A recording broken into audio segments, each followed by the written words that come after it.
juguetes nuevos, juguetes que podemos ir a... Hay gente que ya perdió la gimnasia de comprar juguetes, ¿no? Porque terminó de criar hace 30 años, pero algún nieto debe tener, alguna nieta o algún sobrino. Entonces, los que podemos comprar juguetes e ir trayendo, a partir del domingo que viene empieza esta recolección de juguetes nuevos para nosotros, en lo que nos respecta a nosotros, el día 23 de diciembre poder vivir esa fiesta. Así que los esperamos a todos. No te olvides, si quieren después lo anotan en el celular, no olvidarme, cabezón, de comprar juguetes. Ahora sí, ¿estamos listos? Digan conmigo, estoy listo. Muy bien. Desde las primeras veces que llegué a este país, hubo un sitio que siempre me llamó poderosamente la atención. Es el Museo de Cera de Madame Tussauds. Hay uno aquí en Los Ángeles, hay otro museo de cera en Las Vegas, en New York, en Washington, que dicho sea de paso, en Washington vamos a estar yendo esta semana. Les mando un saludo enorme para la gira. En Orlando, en Europa están en Berlín, en Estambul, en Londres, en Praga, en Viena. En Asia, en Pekín, Hong Kong, Tokio, Singapur. Hay por todas partes uno de estos museos. Entre muchas ciudades, museos de cera. Es la reproducción de cera casi exacta de todas las celebridades vivas o muertas en un solo lugar. Entonces ahí podemos encontrar desde David Beckham a Barack Obama, desde Nelson Mandela a Elvis, Michael Jackson, Marilyn Monroe, Brad Pitt, Shakira, Jennifer Aniston, Sofía Vergara, Abraham Lincoln, Paquita la del Bar. No, esa que no creo que esté, pero por Abraham Lincoln estoy seguro. En algunos casos de las figuras de Hollywood lucen la ropa original. Las figuras de cera lucen la ropa original de alguna película donada por las propias estrellas. Y hay gente que, si es un poco distraída y está dando vueltas dentro del museo, es capaz de pellizcar a una persona real pensando que se trata de una estatua de cera.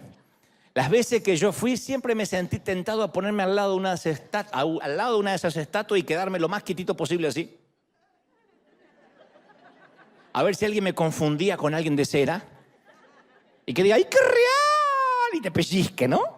De hecho, esa idea se le ocurrió ya a Arnold Schwarzenegger, quien se hizo pasar por una estatua, vestido, luqueado como Terminator, y cuando se movió de pronto para saludar a los turistas, casi mata de un infarto a dos señoras. Lo que sucede es que cuando entramos a ese tipo de museo, luego de unos cuantos minutos de ver gente que no es real, perdemos el sentido de quién es de cera y quién no lo es. Especialmente cuando vemos señoras demasiado maquilladas. Uno dice, ¿serán de cera? No, están maquilladas nomás para salir. Y creo que algo similar a veces nos pasa en la vida real. En ocasiones, cuando uno está rodeado de tanto fingimiento, ya no distinguimos a ciencia cierta lo que es verdadero. Por eso los expertos afirman que para detectar los billetes falsos hay que familiarizarse mucho con los billetes reales. Uno no puede aprenderse todos los billetes falsos que existen y que se van a inventar. Entonces uno tiene que aprenderse cómo lucen al tacto y a la vista los billetes reales. Porque existen diferentes tipos de billetes falsos, pero hay que entrenarse, insisto, en conocer los auténticos para detectar de manera inmediata los que son una réplica. Pero aún así, uno puede vivir rodeado de falsedad, de figuras de cera, y esto se debe a que la mayoría preferimos fingir hasta nuestra propia identidad. El fingimiento es parte de la raza humana. Nunca mostramos realmente lo que somos. Las redes sociales es la punta del iceberg de lo que trato de decir. Siempre en las redes sociales uno finge. ¿Se acuerdan cuando tenías 20 años y sacabas una selfie así y ya la publicabas? Después de los 50 uno saca 50, 60, 70 fotos, 32 filtros, hasta que ponemos una. Y todos en el perfil lucimos 30 años más jóvenes. Todos, ¡ay, qué joven! Después lo ves en la realidad y es la mamá de la que aparece en el perfil. Porque nos gusta fingir. No importa que no somos esa persona. No importa que no somos reales. Mientras que crean que somos así y así lucimos, nos encanta fingir. Yo recuerdo que cuando tenía 17 años necesitaba un empleo que demandaban que tuviera 21. Y obviamente yo no estaba dispuesto a irme a casa y esperar 4 años hasta tener esa edad y conseguir el empleo. Así que tomé mi documento y meticulosamente con una hoja de afeitar cambié el último dígito de mi año de nacimiento. No sigan este ejemplo de mis años de mundano. Fue un momento perdido mío. Falsificar un documento público es un delito gravísimo. Pero de manera instantánea pude ganar 4 años más, así rápido, y conseguí el empleo. Además de alardear con las chicas de lo joven que me veía, que me decían, te ves muy joven para tener 21. Y sí, así me hicieron, heredé la genética alemana. Porque me veía más jovencito, lógicamente tenía 17. Pero yo quería tener 21 y cambié el documento. Obviamente, aquel delito prescribió y hoy en día, si pudiera cambiar un número del documento, le quitaría años en lugar de agregarle. Pero todavía existen personas que borran parte de sus vidas y pretenden ser alguien que aún no son. Y todos lo hacemos, en mayor o menor medida, todos fingimos. Y no creo necesariamente que sea por razones maliciosas, porque todos tenemos idea de quiénes queremos ser, y mientras que llegamos hasta ahí, a esa persona que queremos ser, a veces fingimos ser más mayores, más inteligentes e incluso más espirituales de lo que realmente somos. Y cuanto más tiempo llevamos fingiendo, parece que lo estamos logrando y todos creemos que se lo están creyendo. Lo triste es que no podemos ni engañar a Dios, ni engañarnos a nosotros mismos. Y somos tan buenos a veces engañando a la gente que terminamos creyéndonos lo que proyectamos. Pero el problema de simular tener 21, cuando apenas tenemos 17, es que terminamos creyendo que hemos llegado a un lugar que todavía no hemos alcanzado de manera orgánica o de manera natural. Es por eso que, insisto, a veces nos compramos casas, celulares o ropa costosa que en realidad todavía no podemos pagar, no lo podemos costear. Pero nos autoconvencemos de que sí, podemos hacerlo y disfrazamos eso de reverencia diciendo yo lo hago por fe, confiando en Dios y después quedamos endeudados por años. Porque como decíamos el domingo pasado, nos equivocamos en la temporada. Y por la misma razón tomamos posiciones de liderazgo o subimos a los escenarios o emprendemos una empresa cuando aún todavía no le hemos permitido a Dios que trabaje en nuestro carácter. Pero Dios no es alguien que confunde la cera con la realidad. Dios no se confunde. Dios no pellizca a una persona real pensando que es de cera, ni pellizca a una estatua de cera pensando que es real. Dios es el único que no se lo puede timar. Y en la Biblia aparece una historia de una pareja conformada por Ananías y Zafira. La historia es muy conocida. Vendieron algunas propiedades. Un matrimonio que vendió algunas tierras. No hay que demonizarlos. Yo escuché que siempre que se habla de esta pareja se los demoniza. Pero no eran villanos. No creo que eran tramposos de nacimiento. De hecho, estoy seguro que ellos amaban a Dios y amaban a la iglesia. Vendieron sus tierras, donaron todo el dinero, bueno, casi todo el dinero. Estoy seguro que el lunes Ananías le dijo a Dios y a todos los que lo rodeaban que iban a vender la tierra con su mujer e iban a donar todo el dinero. Probablemente repitió lo mismo el martes, dijo lo mismo el miércoles, el jueves alguien le preguntó y dijo, sí, lo voy a donar todo. Quizás el viernes a todos los amigos le dijo lo mismo. Una vez más, voy a entregar el dinero de la venta de mis propiedades o de nuestras propiedades a la iglesia. El sábado fue a donde sus amigos y le preguntaron, nos dijeron que vas a donar todo. Y él dijo con orgullo, sí, todo. Capaz que no estaba tratando de mentir ni de engañar a nadie. Y lo más probable, que es un síndrome muy común, es que lo dijo en tantas ocasiones que lo daría todo, que terminó creyéndose su propia mentira. Hay gente que se mira en el perfil de Facebook o en el perfil de Instagram y se cree que luce así. De tanto que le pone filtros que se cree que literalmente es así. No voy a decir quién porque estamos saliendo al aire en vivo, pero hay una persona muy famosa, no diré el nombre aunque insistan y se mueran de ganas, que quitó los espejos de su casa. Es una dama. Y como no quiere verse envejecer, una suerte de Dorian Gray, no quiere verse en espejos. Entonces tiene un fotógrafo en planta, un fotógrafo viviendo en su casa. Y cuando ella quiere verse cómo luce, le pide que le saque una foto, que le ponga todos los filtros, y ahí es cuando ella se ve. Entonces cuando se peina, dice, a ver cómo estoy, le saca la foto, le pone todos los filtros y la muestra 30 años más joven. Dice que le hace bien a su estima verse como en la foto y no como en el espejo. Si hay alguien que está haciendo eso en la casa, váyase a internar por su propia cuenta. Llame ya y diga, voy para allá. O mande la ambulancia o voy. Es gravísimo. La cosa es que algunos se terminan creyendo su propia mentira. Y en el caso de Ananías y Zafira, habían guardado parte del dinero de la venta de sus tierras. Es razonable. Era su propiedad, eran sus tierras, era su dinero. ¿Está mal quedarse con algo y el resto, qué sé yo, el 80, el 90% donarlo a la iglesia? No, es fabuloso. ¿Quién hace eso? El problema de Ananías es que se estaba haciendo pasar por alguien que no era, él y su esposa. Y entonces dice la palabra que cayeron muertos delante de Dios. Insisto, Dios no es alguien que confunde la cera con la realidad. Dios vio que estaban aparentando una imagen falsa. Ellos le decían a todos a su alrededor que estaban en una posición a la cual aún no habían arribado, no habían llegado. En lugar de ser el matrimonio, conformarse con ser el matrimonio, que estaban donando una gran parte de la propiedad, ellos codiciaron un aplauso más grande.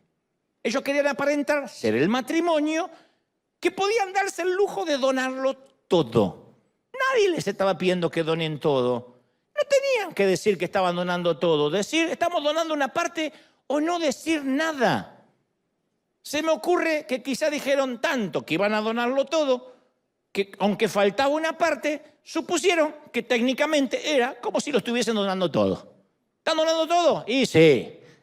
Y se miraron entre ellos y dicen, porque donamos bastante, es como si fuera todo, pero no era todo. Y Pedro le dijo, hay un pequeño problemita. Chicos, ustedes no le han mentido al hombre, sino a Dios. Ups.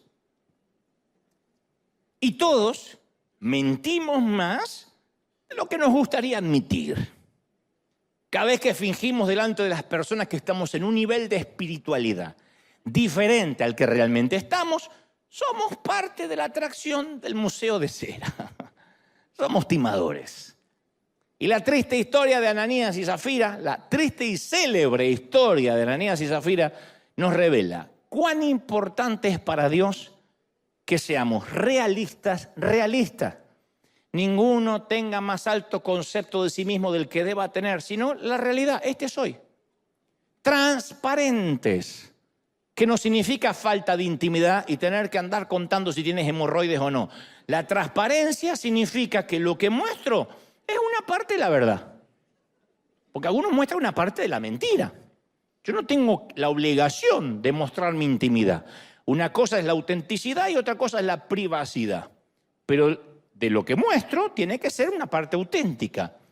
Y honestos de quienes somos realmente, honestos. Y que no pretendamos ser alguien que aún no somos, que quizá vamos a llegar. Estoy seguro que vamos a llegar a ser alguien que nos propusimos. Porque todos estamos creciendo conforme a la estatura de la plenitud de Cristo. Ahora, estoy seguro que Dios disfruta vernos en cada una de las etapas. Aun cuando todavía nos estamos equivocando, aun cuando tropezamos. ¿Por qué sé que Dios disfruta vernos en cada una de las etapas? Porque un padre disfruta a un bebé. Cuando es bebé, una mamá disfruta al bebé, aunque se haga encima, aunque dependa desde lo más básico hasta cambiarle los pañales. Pero es una etapa que hay que disfrutar. Después hartan los pañales, pero se disfrutan. Y después uno disfruta la adolescencia y esa parte de la rebeldía. Disfrutamos hasta que sean adultos. ¿Notaste que cuando uno le pide a alguien que nos saque una foto, siempre el que la saca se está sonriendo? Siempre. No hay alguien que diga, ok. Siempre. Y no va a salir en la foto. Pero es un acto reflejo. Nadie saca una foto sin sonreír. Dios hace lo mismo cuando nos mira. Entonces, cada vez que nos mira, yo estoy convencido que se sonríe. Porque Él no tiene una réplica de cera de mí que luce más inteligente, más espiritual, más sabio y más guapo lo que soy. Es tal cual. Bueno, me puse ejemplo. Uno tiene una cera tuya, más guapo que tú. O sea, no hay una estatua de cera que sea mejor o más joven. Dios dice, no. Esta muchacha ya tiene 50 y tanto y varias horas de vuelo, la voy a hacer de 30 aquí arriba. No, Dios te ve como eres. Y Él sabe exactamente cómo somos ahora y quiénes estamos destinados a ser. Y para eso Él permite esa palabra llamada proceso. Los procesos. Hace algunos años leí una historia fascinante acerca del proceso de la vida de un árbol de jardín. El proceso de la falsedad a la autenticidad. Tal vez la historia no fue una gran cosa, pero hubo una parte de ese relato que a mí me estremeció. Y permíteme que te cuente acerca de esa magnífica historia. Había una vez un pequeño almendro, un árbol que produce almendras. Aunque comenzó como un pequeño retoño, la historia dice que el dueño del jardín labraba cuidadosamente el suelo, se aseguraba que tuviera agua, que tuviera cuidado, y el pequeño almendro, dice la historia, luchaba para crecer tan alto como fuera posible. El progreso continuaba cada semana, mientras su señor siempre labraba el suelo a su alrededor y todo parecía andar bien. La idea del fracaso nunca se le cruzó por la mente del árbol. Todo lo que podía pensar era, voy a ser el mejor almendro. Caramba, me están cuidando para que lo sea. Obviamente todavía no poseía la suficiente estructura en sus raíces para almacenar nutrientes suficientes del suelo y dar fruto. Entonces todavía, por consecuencia, no podía transferir la suficiente humedad a las ramas para dar flores e, insisto, producir frutos. Aún así, siempre pensaba, esta puede ser mi temporada. Esta puede ser mi primavera. Tal vez este año, quién sabe, pueda dar algún fruto. Un día, dice la historia, se acerca a su señor, pero no siguió la rutina de cada primavera, que era remover la tierra, hacer surcos para que se amontone el agua. En su lugar, toma un hacha, ¡pac!, y corta el árbol de raíz. Entonces, conmocionado el árbol piensa, ¿y ahora qué hice de malo? Yo estaba dando lo mejor de mí, no hice nada malo, no me merezco esto. Y el pequeño almendro se sentía traicionado porque la misma persona que se supone debería cuidarlo, interesarse por él, ahora lo separaba de su fuente de nutrientes. Entonces no podía creer que ese mismo señor lo estuviese cortando de raíz. ¿Cómo iba a sobrevivir?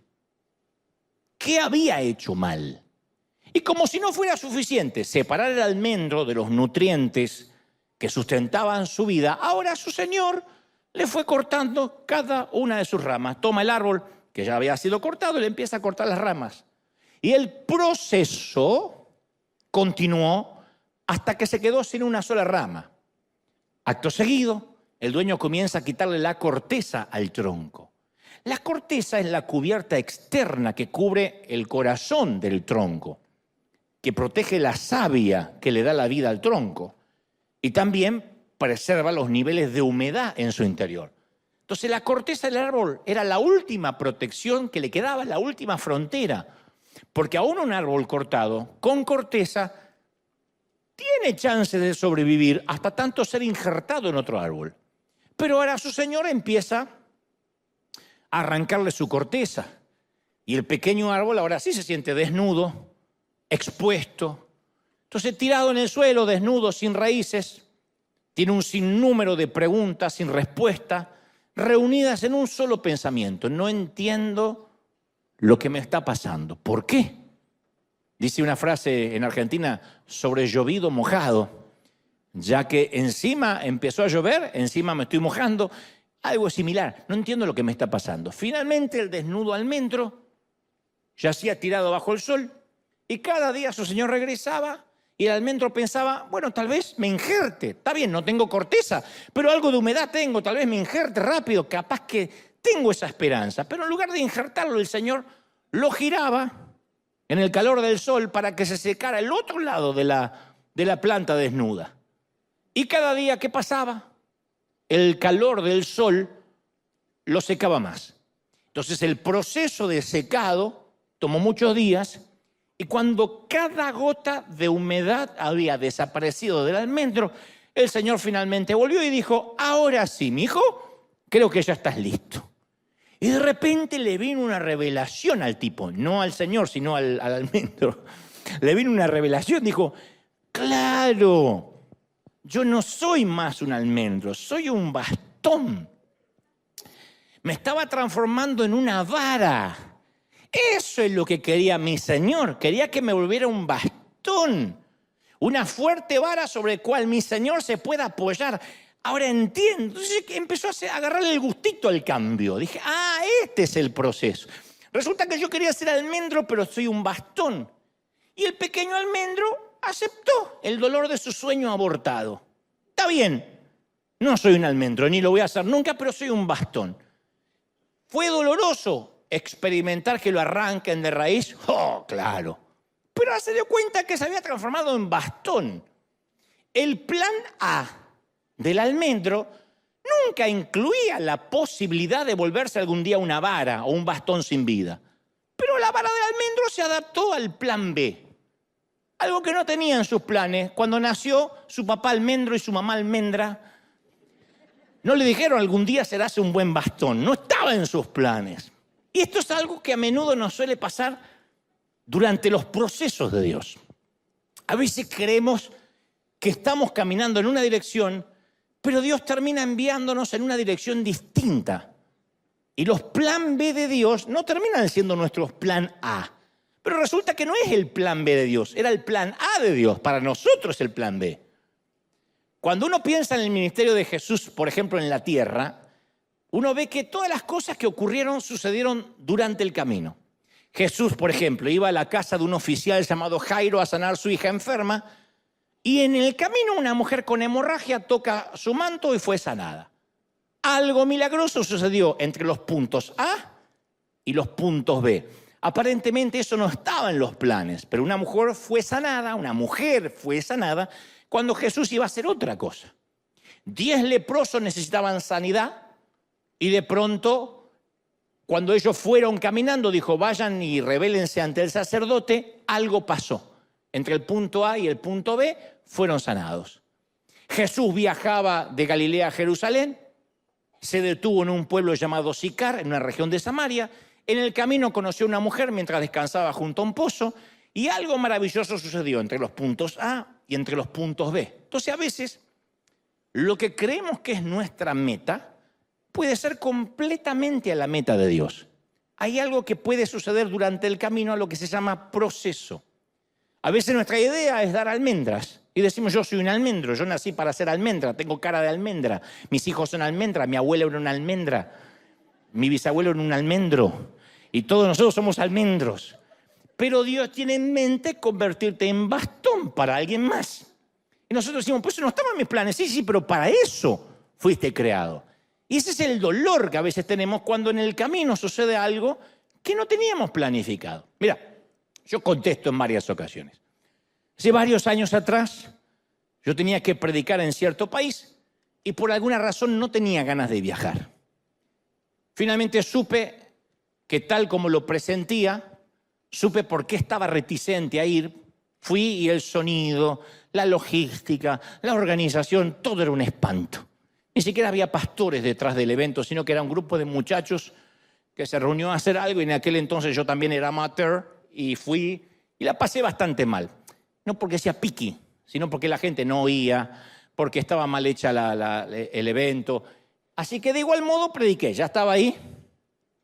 Así que hice frente, me fajé, aguanté, bajé molesto, reconozco del escenario. No se me nota porque yo soy un gran fingidor y podría trabajar en la estatua de cera, en el museo de cera. Bajé con la sonrisa, pero esa sonrisa que es una sonrisa tipo, estoy estreñido de vientre y no quiero que se me note. Eso sí, ¿no? No es la sonrisa que uno sonríe con los ojos, es la sonrisa así de la Gioconda, así, de la Mona Lisa. Que de acá para acá tengo ganas de matar a alguien. Y acá estoy sonriendo.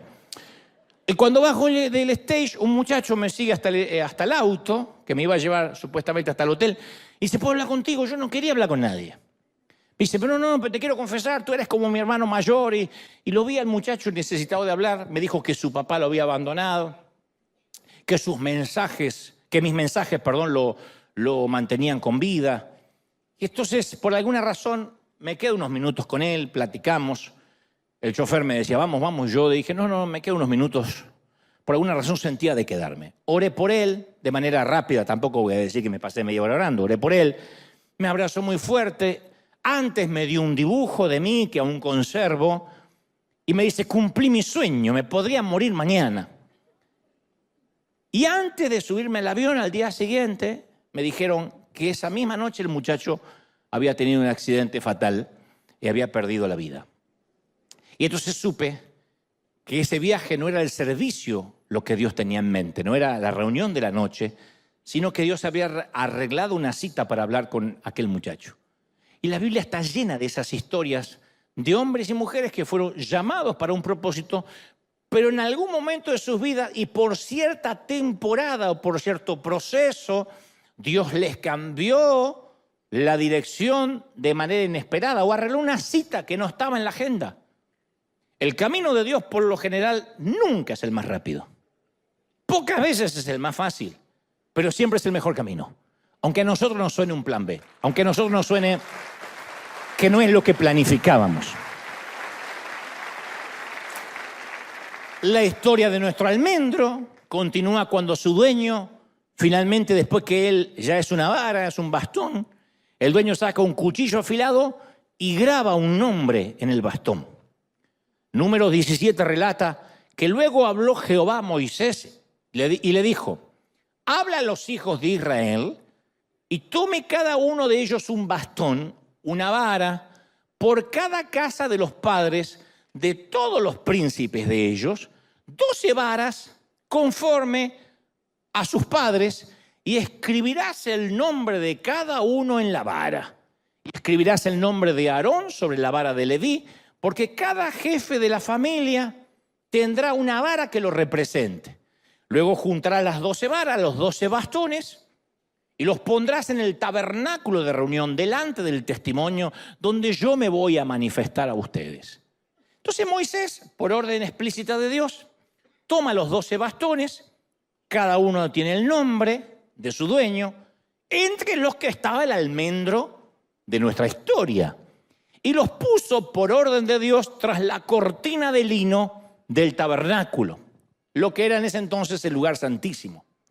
Los gruesos pliegues de la cortina se cerraron y dejaron a todas las varas, a todos los bastones, en un inquietante silencio, en una absoluta oscuridad. Y ahora sí, nuestro almendro está muy descorazonado. Esto parece una novela de Univisión. Ahora sí, ahora la cosa se puso fea. Porque el tipo dice, en un principio está bien, yo quería ser el mejor almendro de todo, quería que mi mamá almendra estuviese orgullosa, que la abuela almendrosa estuviera más orgullosa. Está bien, no pudo ser. Pero entonces al menos yo quería ser el mejor bastón de todos, la mejor vara, y ahora me siento abandonado. Y en ocasiones nosotros sentimos que Dios nos pone en stand-by.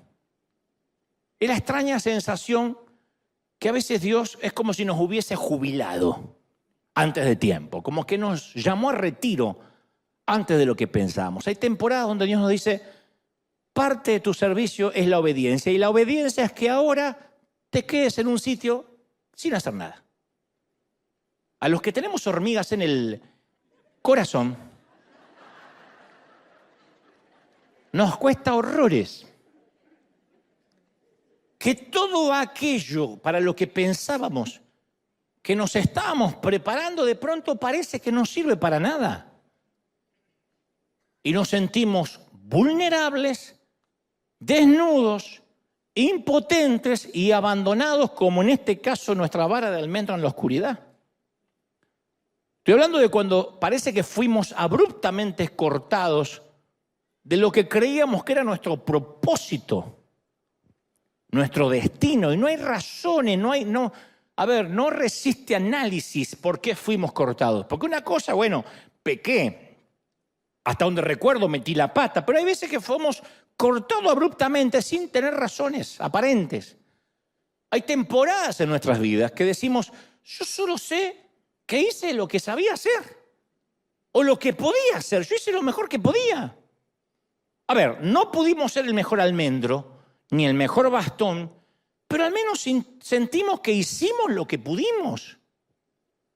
Cuando uno dice, yo ya oré todo lo que tenía que orar, no tengo más lágrimas, ya no tengo más que hacer, más humildad que la que tengo ahora, no sé dónde sacarla. Ya no sería humildad, sería humillación. Hay momentos en la vida que uno dice, yo hice todo lo que sé que está a mi alcance para hacer.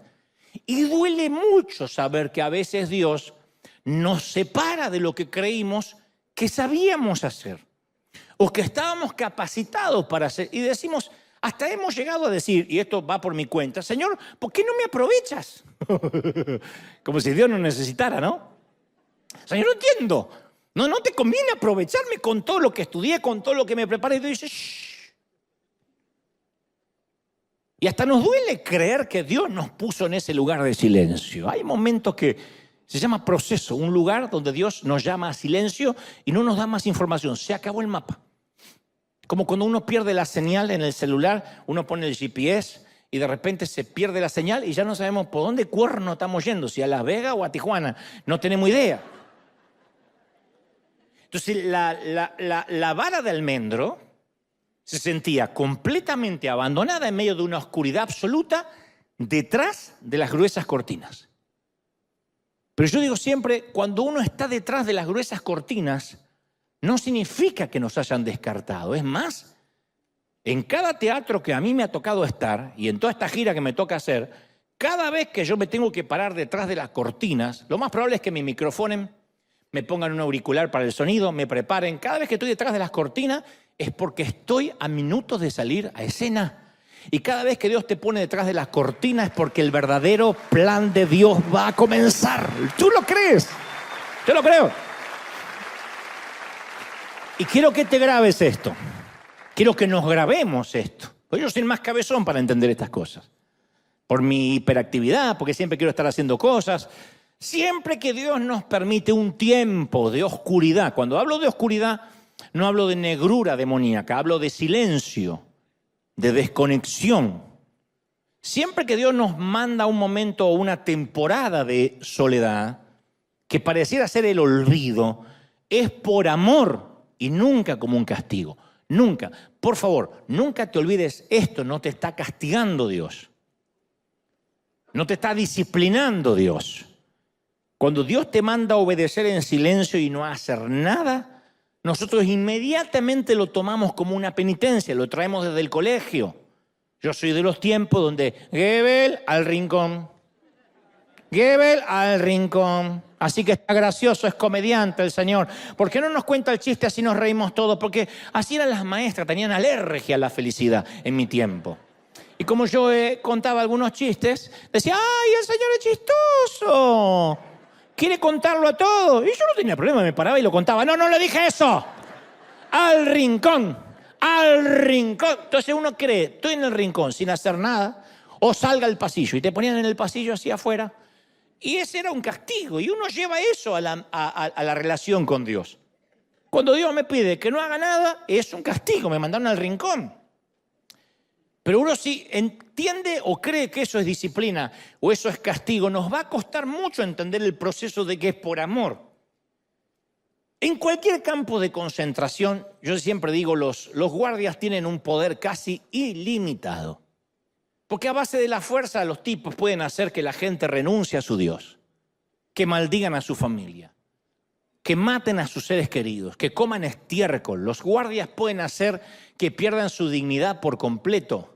Hay una sola cosa que no pueden lograr. No pueden obligar a nadie a amarlos. Porque el amor nunca opera bajo las reglas del poder. Jamás. Me vas a amar porque si no me amas te voy a castigar. El amor no funciona así. Entonces los mayores milagros de Dios, su gran despliegue de pirotecnia divina, nunca logró que Israel lo amara más. De allí es que cuando concluimos, que cuando Dios nos llama a un tiempo, a un proceso de silencio, siempre es porque nos ama demasiado y nos está preparando para otra asignación que demanda ese silencio, que demanda apagar las voces. De otra manera no te puede enviar a una nueva asignación escuchando a la suegra, al compadre, a la comadre, a la hermanita, al pastor, a nadie.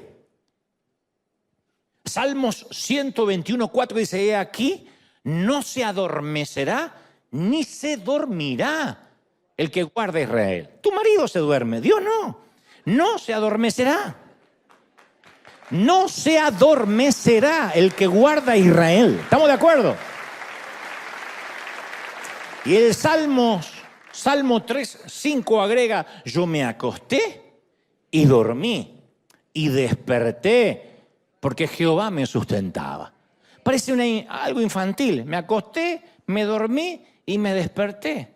3 cosas, lujos que no cualquiera se puede dar, que es acostarse en paz, dormir y despertar y ver que Dios todavía te está sustentando. Aun cuando uno duerme, cuando uno descansa, Dios te sostiene. Entonces, ¿qué dice su palabra? Indica que aunque estamos descansando, el plan de Dios para nuestro propósito continúa avanzando mientras dormimos. No nos necesita Dios despierto todo el día. Uno cree que si está muy preocupado y no duerme le da una ayudita a Dios. Dios no nos necesita, dice anda a dormir. A Elías le dijo en su momento, descansa cabezón, come, duerme. Qué largo camino te espera. Que la depresión que tienes es falta de sueño. El decir, ay, me quiero morir, no soy mejor que mis padres, quítame la vida, dame la eutanasia. Todo eso viene por deprimido y la depresión viene por falta de descanso.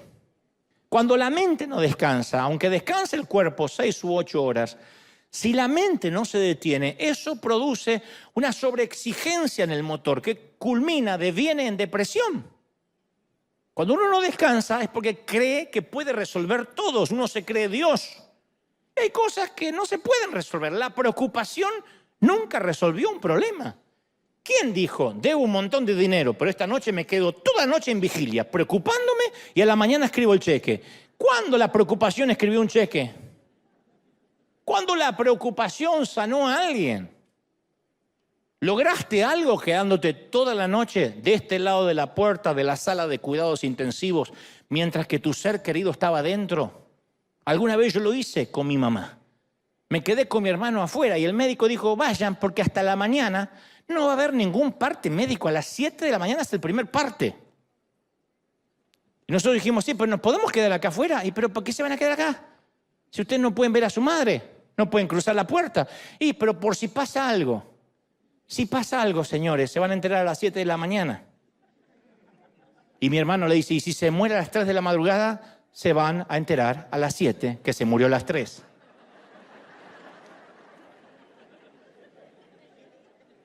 Y mi hermano, que es otro almendro como yo, o lo era, dijo, nos vamos a quedar, porque yo no estoy tranquilo. Era para peor, porque escuchábamos gente que de otro lado que jadeaba, que por ahí era alguien con asma, no tengo la menor idea. Escuchábamos ruidos, golpes, porque había un montón de enfermos del otro lado. Y decía, ¿crees que es mamá? Estábamos los dos. ¿Cambió el parte médico? No cambió nada, no cambió un cuerno. Pero ahí estábamos los dos gansos pensando que nuestra preocupación iba a ayudar. Entonces cuando el salmista dice, yo me acosté y me desperté y vi que Dios me estaba sustentando como cuando me fui a dormir, habla de que Dios no descansa y cumplirá el propósito en tu vida. ¿Lo crees, sí o no?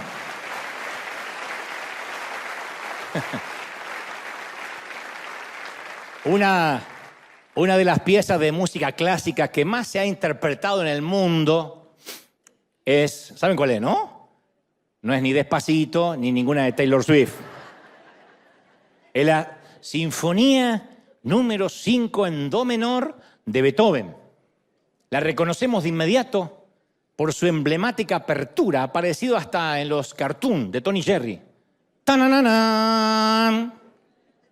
¿Viste? No sabe nada de música clásica, pero esa la conoces.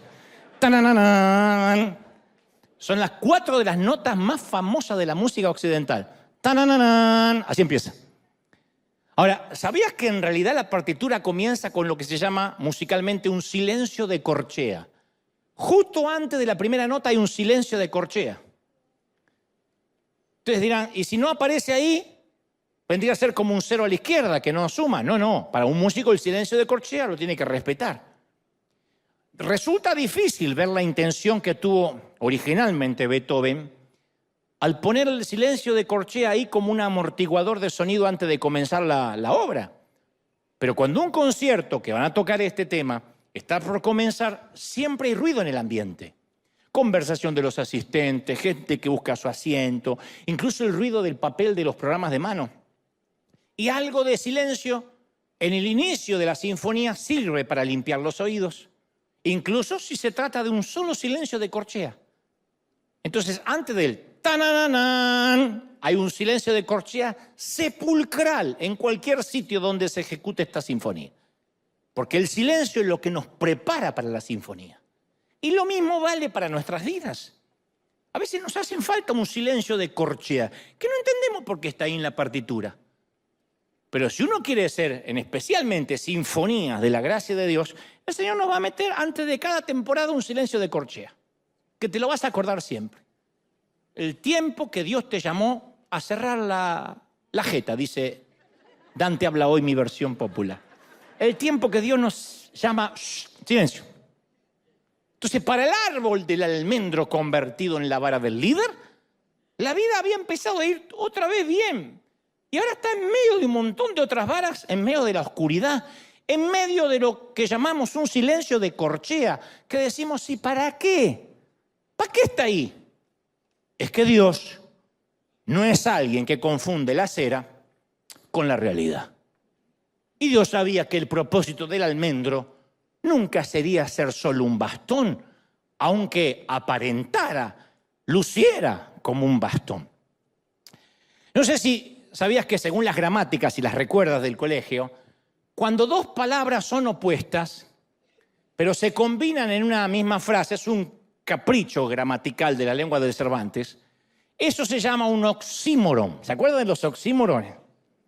Como por ejemplo, pequeños gigantes. Uno podría decir, a ver, si son pequeños no son gigantes, pero decimos, este hijo es un pequeño gigante, es un oxímoron. Y esto es un instante eterno. Si es un instante no es eterno. ¿Se entiende lo que es el oxímoron, sí o no? Una luminosa oscuridad, un fuego helado, hispanos puntuales. Es un oxímoron.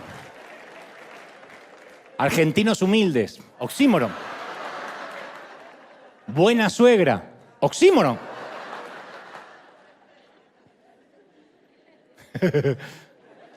Y si hay un oxímoron que le gana a todos, en mi opinión, es el cristiano incrédulo. Porque ¿qué es un cristiano incrédulo? Podría decirse que es un cristiano que cree en Cristo, pero que no le cree a Cristo.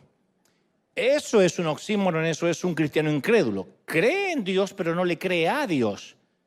Y los procesos de Dios se resumen en esto.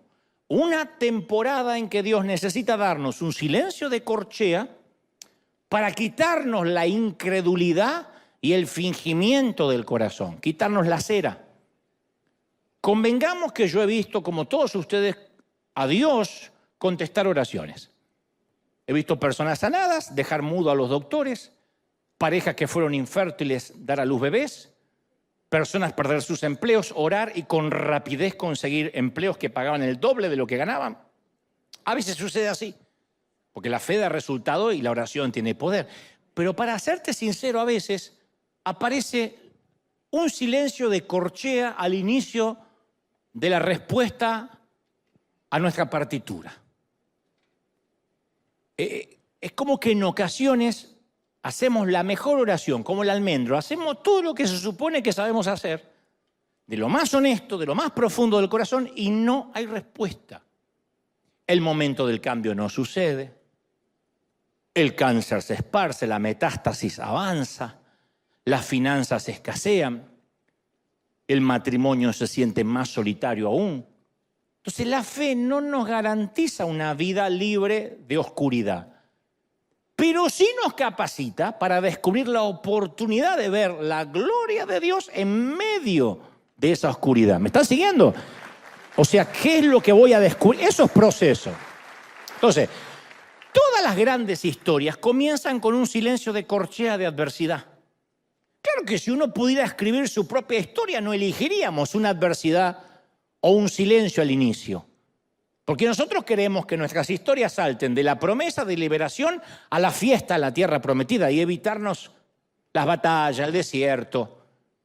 Uno dice, ¿por qué Dios no me construyes un puente sobre el Mar Rojo, por encima de mis aguas turbulentas y que mis enemigos tampoco se acerquen demasiado? Pero no funciona así. La vida no puede funcionar así. Ni criar a un hijo lo podemos criar así. Como papá queremos que nuestros hijos no sufran. ¿Quién quiere que el hijo sufra? Pero no podemos evitarle el sufrimiento. Podemos estar atentos al bullying, a que no lo molesten, a que no se abusen de él, pero en algún momento lo vamos a tener que dejar volar. Y va a tener que tener sus propios golpes. Ojalá hubiera un frasco de pastillas de experiencia. Tómate 2 pastillas de experiencia, mi hijo. Son las cosas que yo pasé, así no las tienes que pasar. Ojalá se va a tener que golpear incluso con las mismas piedras que se golpearon sus padres. Uno trata que no, pero vaya que somos torpes. O nosotros no nos golpeamos con las mismas piedras de nuestros padres. Bueno, justo vinieron todos los santificados de la Iglesia Universal del Reino de Dios. Nunca veríamos lo fuerte que es Dios si nuestra vida no tuviese oponentes al cual Él tuviera que vencer. Si todas nuestras oraciones fueran contestadas, gran pregunta. ¿Y por qué todas las oraciones no son contestadas en el momento que le hacemos? Rápido. Porque nosotros comenzaríamos a poner la fe en el poder de la oración en lugar de poner la fe en el poder de Jesús.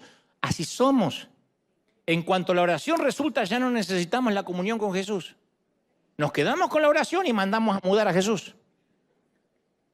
Y no nos gusta el proceso. ¿Por qué? Porque el proceso siempre es la historia detrás de la gloria.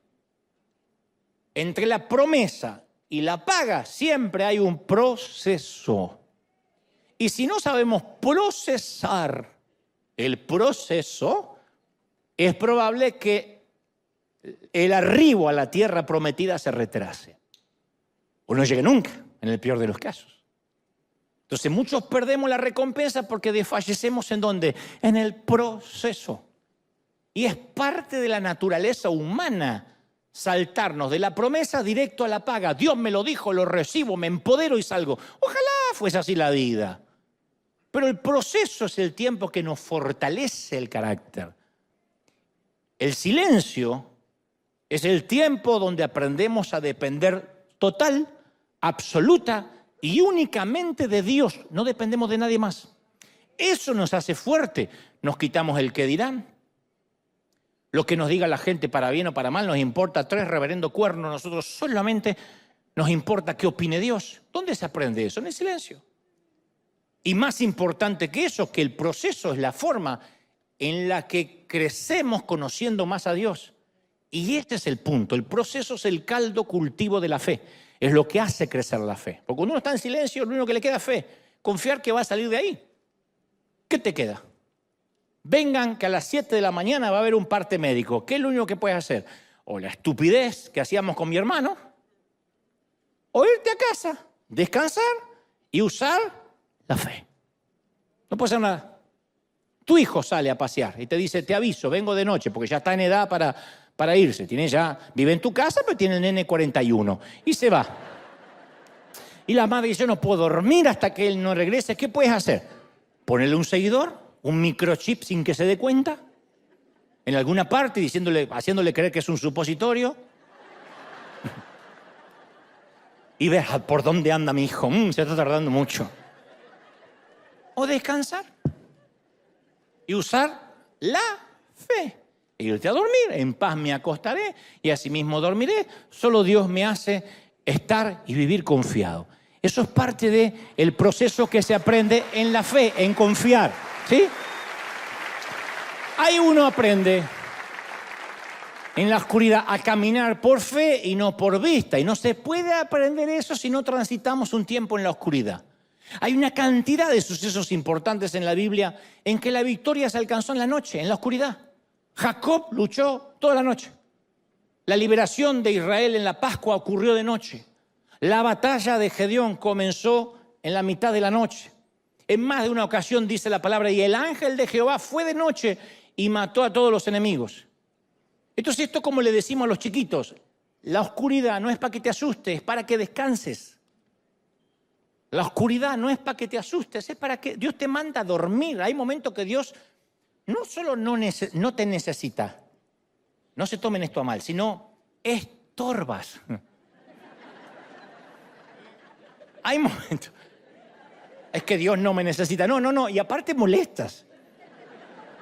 Entonces Dios dice, a dormir. El otro día escuché algo muy fuerte. No sé si debería decirlo, pero porque siempre estas son las cosas que me meten en problemas, pero es parte de mi autenticidad.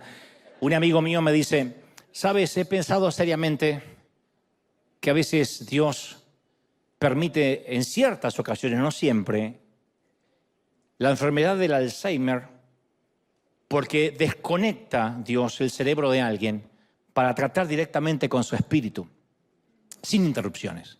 Y me dio el ejemplo de su propio padre, que era un hombre que su mente no le dejaba acercarse a Dios, porque razonaba todo. Y en su afán de racionalizar todo, no podía aceptar nada en fe, ni su propia salvación, a pesar de estar años en la iglesia. Y un día, ¡pac!, un cablecito se desconectó. Y entonces lloraba en la presencia de Dios. Y tenía grandes encuentros con Dios. Y este hijo decía, si papá no hubiese tenido desconectado parte de su raciocinio, no hubiese tenido ese encuentro con Dios.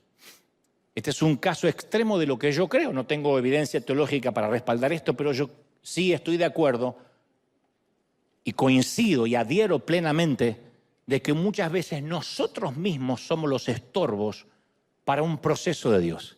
Y estamos, Señor, quiero ser almendro. Y dice, bastón, cabezón. Y cuando nos conformamos con ser bastón, nos manda a la oscuridad. Y dice Salmos 46, quédense quietos, reconozcan que yo soy Dios. Entonces, ¿para qué Dios a veces nos pide que nos quedemos quietos? ¿Para reconocer que Él es Dios? ¿Que tú no eres Dios, que no manejas la vida? Quédate quieto porque andando crees que estamos trabajando juntos, dice Dios. ¿Crees que yo te necesito? Quédate quieto y reconoce que yo soy Dios. Quédate quieto, adórame y reconoce que yo peleo tus batallas. ¿Estamos de acuerdo? Quédate quieto. La cosa es que durante la noche más larga y más solitaria de su existencia, el pequeño almendro comienza a sentir algo raramente familiar que fluye a través de sus células. Había pasado mucho tiempo desde que había tenido esa sensación que ni siquiera ya sabía qué era. La humedad se empezó a filtrar a través de la marchitada vara que alguna vez fue almendro. Y en medio de la oscuridad sintió la extraña sensación de que la corteza se le estiraba. Y literalmente ve que ¡puc!, sale un brote de su costado. Y luego otro brote estalló en la superficie del otro costado. Eso mientras estaba ahí en la oscuridad. Y mientras que un tercer brote aparece, el primer brote comenzó a florecer, aún en ausencia de la luz solar, de raíces que no tenía, plantadas, supuestamente debería haber estado plantado en un suelo que lo sustentara. Luego el segundo brote florece, seguido del tercero y el cuarto. Uno a uno continuaron toda la noche. Entonces, para el asombro del estupefacto almendro, uno de los brotes milagrosamente empieza a dar una almendra. Él nunca en su vida había dado almendras. Acuérdense que fue cortado antes. Y ahora ya había perdido no solo la capacidad, sino la esperanza de tener almendras. Yo digo siempre que uno siempre tiene esperanza para todo, aun cuando creemos que ya no va a poder ser. Por ejemplo, la mayoría de las damas debe guardar en su closet el pantalón de la esperanza.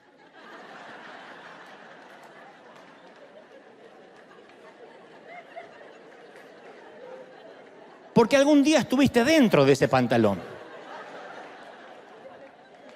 hoy no te entra ni un brazo. El brazo no entra en una de las piernas. Tiraste todo menos el pantalón de la esperanza. Y te dice alguien, ¿no lo vas a tirar? No, porque algún día lo voy a volver a poner. Me voy a obligar a adelgazar. Perdón que te lo diga, en tu vida vas a volver a entrar ahí. La naturaleza grita, liberen a Willy, no va a pasar. Pero todos tenemos, yo también, un pantalón de la esperanza. El almendro tenía una almendra de la esperanza que no iba a pasar mal, estaba cortado, estaba seco. Pero estos brotes empiezan a ocurrir en el preciso lugar en el que el almendro se sentía más abandonado y más destrozado. Y dice la palabra, y Moisés puso las varas delante de Jehová en el tabernáculo del testimonio, y aconteció que a la mañana siguiente la vara de Aarón de la casa de Leví había reverdecido y echado flores y renuevos y había producido almendras. Aquí es donde, junto con el almendro, empezamos a entender, resulta que cuando Dios está en la ecuación, cuando nuestros sueños mueren, es cuando sus planes recién están comenzando, recién está empezando. ¿Sí o no? En realidad la vara del almendro, sin vida, estaba a punto de descubrir el secreto de lo que es estar en la presencia de Dios. Ahí es cuando uno se convierte en la presencia de Dios, la persona que uno soñó ser. Ahí es. Cuando Dios hace su mejor trabajo, siempre es en secreto. Y la vara del almendro no comprendió que todavía era almendro. Hasta la mañana. Uno se olvida lo que uno era. La vida te hace olvidar el niño que fuiste, los sueños que tuviste. La vida se nos en el servicio a Dios uno se olvida por qué queríamos servir. Queríamos servir para estar cerca de la gente. Y hay un momento en la vida que la gente nos empieza a hastiar. Y decimos, no soporto el mal carácter de la gente y cada vez viene gente más peor a la iglesia. Y si nosotros queríamos servir para estar cerca de la gente, yo creo que un montón de médicos que querían ser médicos para servir a la gente, hicieron un juramento hipocrático que eso harían y en algún momento, ustedes han conocido médicos así, maltratan, atienden con desdén. ¿Qué pasó en el proceso? Uno se olvida de que era almendro. De que aunque uno no produjo nunca frutos de almendra, uno tenía todos los sueños, la composición genética que uno realmente posee, resucita cuando uno está en la presencia de Dios. Hay una composición, hay genes que resucitan. Aunque la vara esté completamente desconectada del suelo, del sol, cuando uno está en la presencia de Dios, fluye la vida a través de las células secas. Empieza a fluir, eso siempre ocurre. ¿Lo crees, sí o no? Y empezó a obrar algo más grande, más profundo, más antiguo que la luz del sol. Empezó a obrar en el almendro. La acción normal de la clorofila, todas las leyes de la naturaleza que no pudieron hacer crecer al almendro, de pronto se vieron opacadas cuando el Señor hizo que la rama empezara a florecer. Y milagrosamente dio frutos en una sola noche, una sola noche. El pequeño se volvió almendro, todo lo que siempre quiso ser en apenas, ¿qué? 8 horas, 12 quizás. La frase en una sola noche a mí me toca muy de cerca, porque por allá en el año 91, un grupo de mujeres dijeron, pastor de los jóvenes te dirán, año 91, no te preocupes, en una sola noche, yo lo haré, en una sola noche. Todo pasará mientras estés durmiendo. Te acostarás siendo un hombre y te levantarás siendo otro. Yo era un absoluto desconocido. Y una noche en el año 96, en el Estadio Vélez de Argentina, se colma con 55.000 jóvenes. No sabían quién iba a predicar, sin publicidad, sin recursos, sin redes sociales, sin contacto. No existía internet. Los que son de Taylor Swift para acá creen que eso nunca pasó. Hubo un tiempo que en el mundo no había internet. No estaba en boga, por lo menos en Argentina. Y de pronto aquella noche aparece de la nada alguien que yo nunca había visto hasta ese día. Un famoso cantante llamado Palito Ramón Ortega, o Ramón Palito Ortega. 55.000 jóvenes vieron soplados, quién sabe por qué. Aquí tenemos un testigo que es Gastón, quien dirige la alabanza y la adoración, que fue con sus 15 o 16 años con su hermano. Vamos a Vélez, que me parece que viene un predicador no sé de dónde. Ahí fue que nos conocimos, o por lo menos él me vio de lejos, pero no tenía idea de qué se trataba. Y este Ramón Ortega se para a mi lado, saluda al gentío, canta. Hasta hoy no sé quién lo invitó, cómo llegó hasta ahí, por qué fue. Pero con él llegó todo un equipo de prensa, de gráfica, de radio, televisión. Y sacaban fotos. Y aquella noche nos fuimos a dormir y a la mañana mi jeta estaba en todos los periódicos y revistas y en todos los canales de televisión, en todos. Y aunque el famoso era Palito,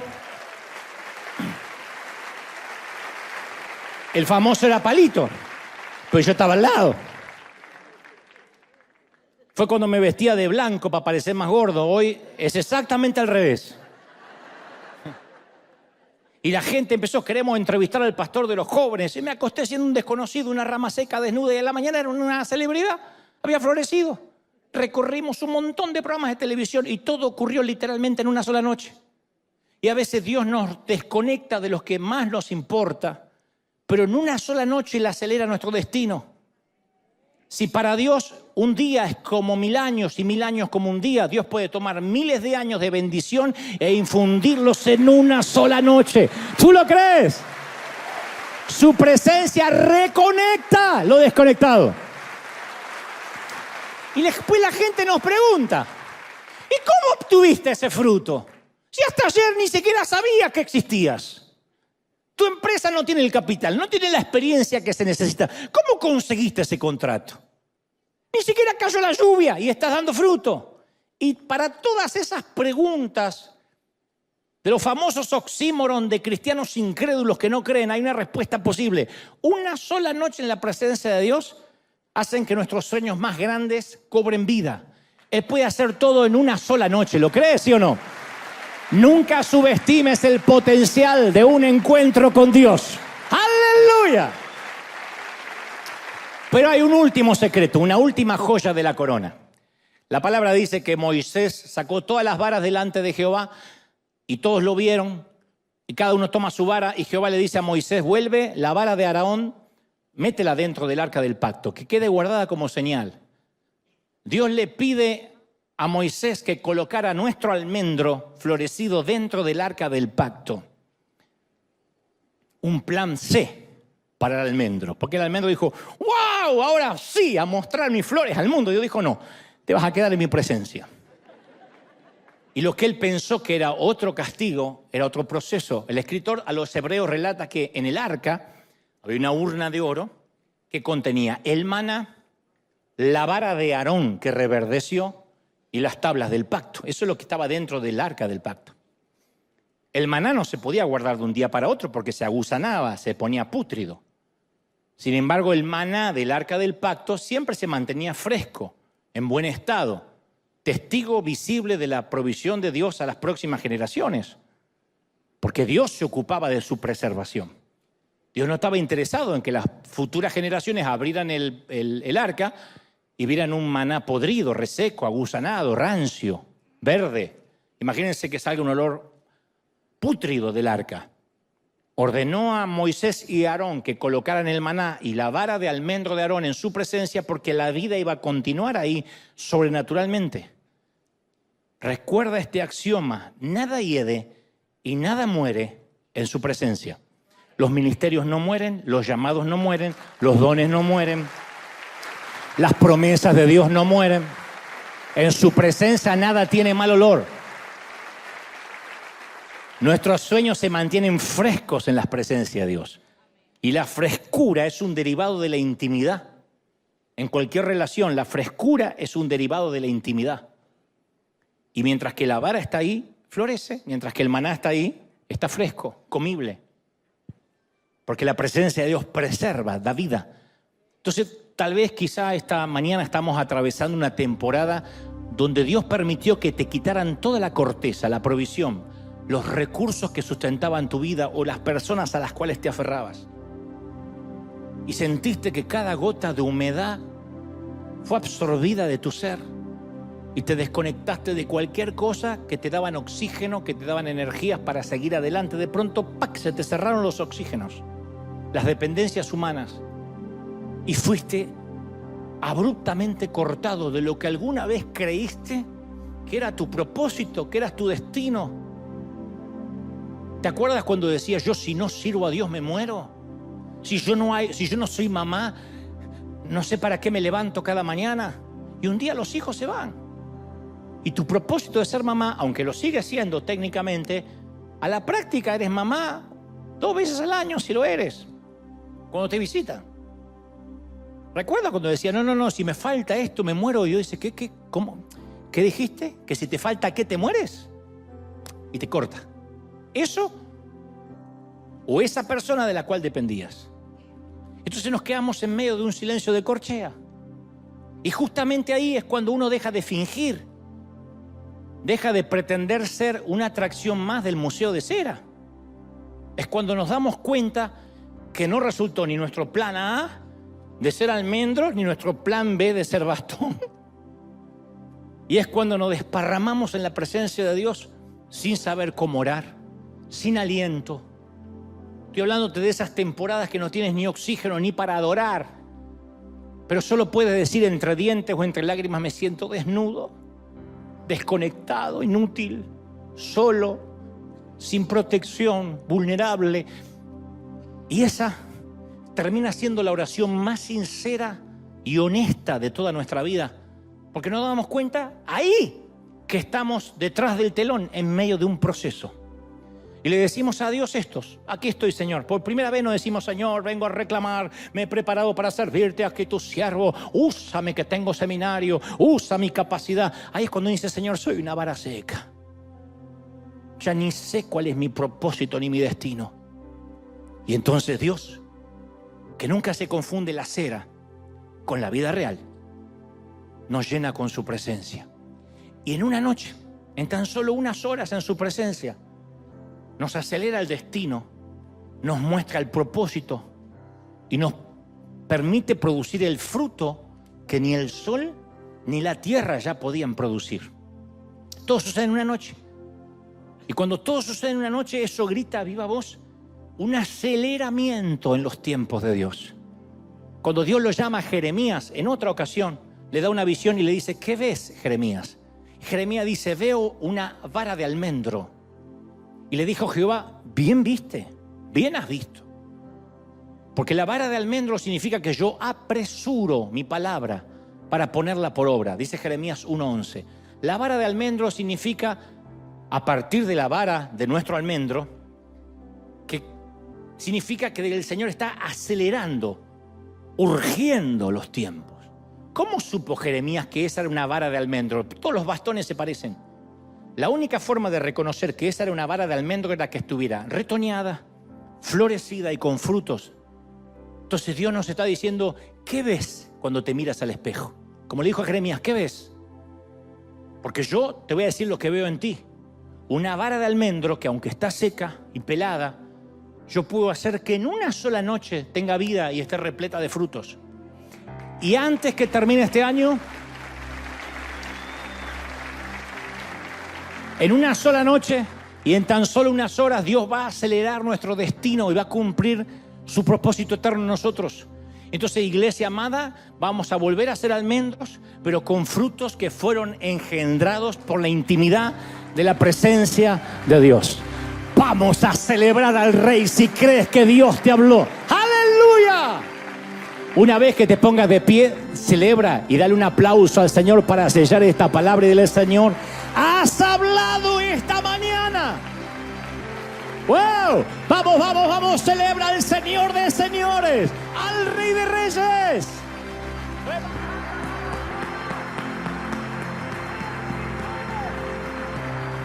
Te exaltamos, Rey. Te exaltamos, Rey.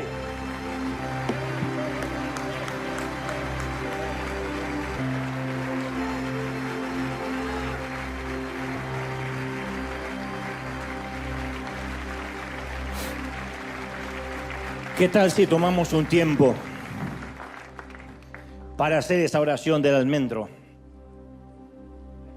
No hagas ningún otro tipo de oración, no hagas reclamos de tu ministerio, no preguntes por qué. Dile: Señor, soy una rama seca, así me siento. Él no te va a juzgar por cómo te sientas. Dile: me siento desnuda, sin protección, me siento solo, no siento nada alrededor, no hay voces. Y allí, en la presencia de Dios, que comienza ahora antes de llegar a tu cuarto, dile que solo eres esto. A la oración que alguna vez hizo Kathryn Kuhlman: Señor, soy una campesina de Missouri, divorciada, sola, con un gran acento sureño en un mundo de hombres. En definitiva, no tengo nada que ofrecerte, Señor. La pregunta es: ¿será que podrías hacer algo con esta nada? Porque te aseguro que si hicieras algo con esta nada, tú te llevarías la gloria. No podrían decir que los frutos son por el sol, por los nutrientes, por la granja, por la tierra. Solo podrían decir: esto tiene que ser Dios. Es un buen negocio para Dios que cuando Él haga reverdecer tus ramas, nadie ni siquiera tenga el debate de pensar que pudiste haber tenido algo en el asunto, porque estabas cortado, sin raíz. Y en un mundo donde todo el mundo valora a los que tienen una postura, un estatus, ver un fruto que creció en una sola noche solo hace que las rodillas se doblen ante el Dios de esos frutos.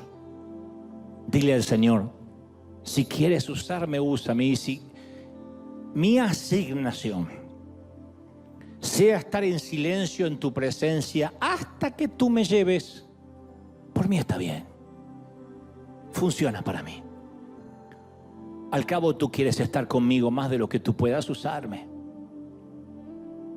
A decir verdad, me gustaría hacer cosas para ti, pero yo prefiero un día en tu presencia, un día en tus atrios, que 1000 fuera de ellos, haciendo cosas para ti, pero sin tu presencia. Haz esta mañana la oración de Moisés: no me quites, no me lleves a ninguna parte si tu presencia no va conmigo. Porque me he dado cuenta que sin tu presencia soy una persona sin oficio, sin profesión. No tengo nada. Esa ha sido mi oración todos estos años. Nunca me consideré un gran hombre, un buen tipo. Lo he dicho muchas veces en el afán de ser una estatua de cera, pero nunca en mi interior supe que yo era un gran tipo. Pero solo una cosa de la cual me aferré cuando jovencito, y era la presencia de Dios. Nunca me permitas pararme ante un gentío si tu presencia no está conmigo.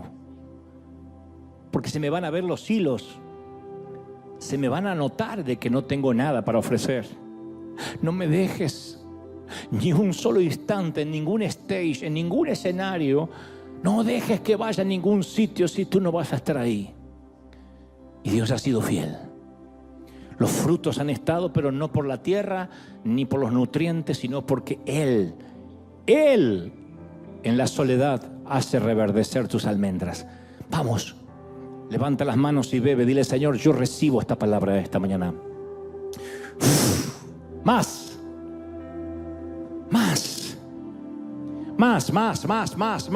Una llenura del Espíritu venga ahora. ¡Uy! Mira cómo el Espíritu Santo toca las vidas que están quebradas. Una llenura del Espíritu ahora. Impresionante. Más. Padre, niños, jóvenes, ancianos, adultos, tócalos. Llénalos con vida ahora. Llénalos con la vida del Espíritu.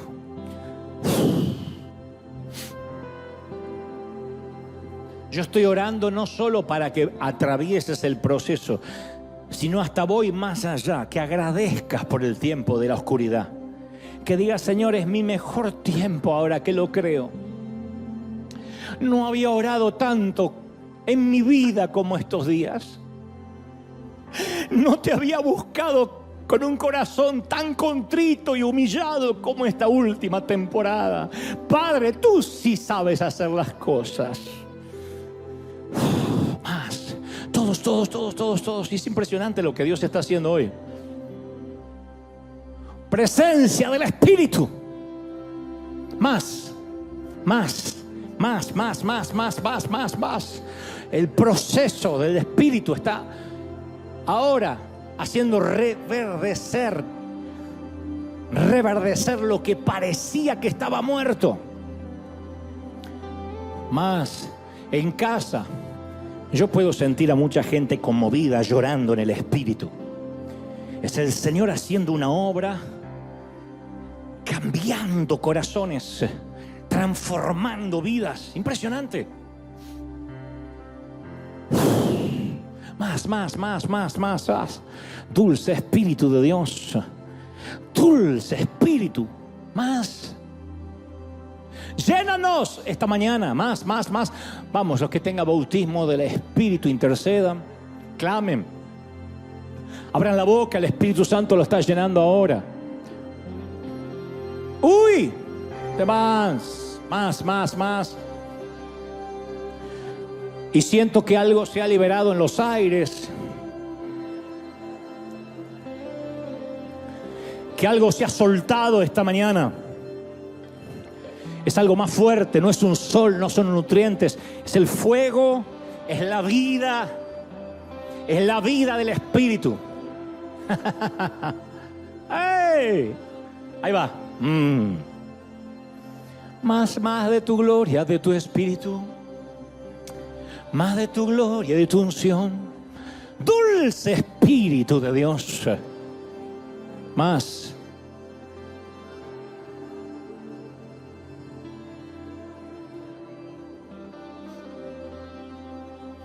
Ahora toma un tiempo para decir: Señor, quiero bendecir mi proceso.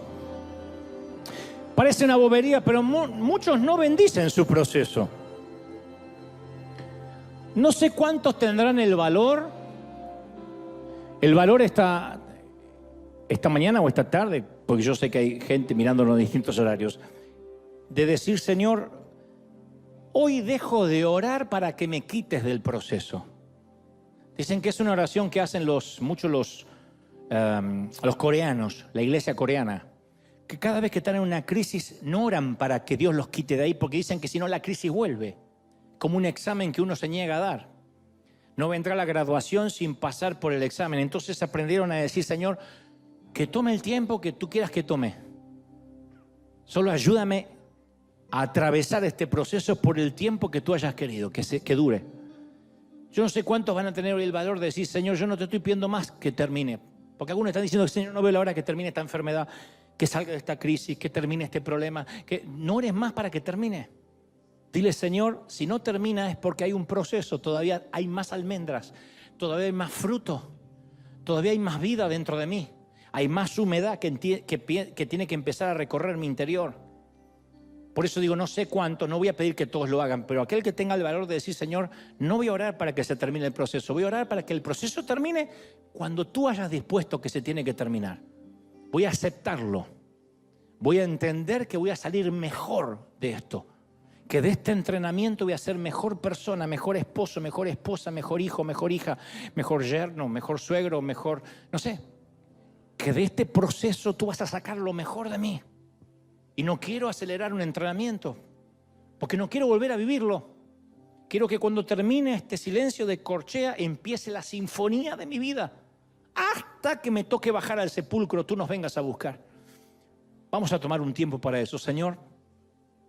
A los que tienen ahora el valor de agradecer por el proceso y decir: Señor, aunque duela la poda, aunque me cortes ramas, aunque todavía haya corteza que quitar, me estás preparando para hacer algo más que un bastón. No solo voy a hacer un sostén, sino que voy a florecer. Y tú me has traído a la oscuridad porque no quieres que nadie se lleve el crédito de estas flores, ni de estos frutos. Y no será porque un hombre te comisionó, ni alguien te profetizó, sino va a ser porque el Señor lo dispuso en la oscuridad. Y en una noche, Él decidió visitar tu vida y traerte vida en abundancia. Tú solo ahora vas a descansar antes que se vayan a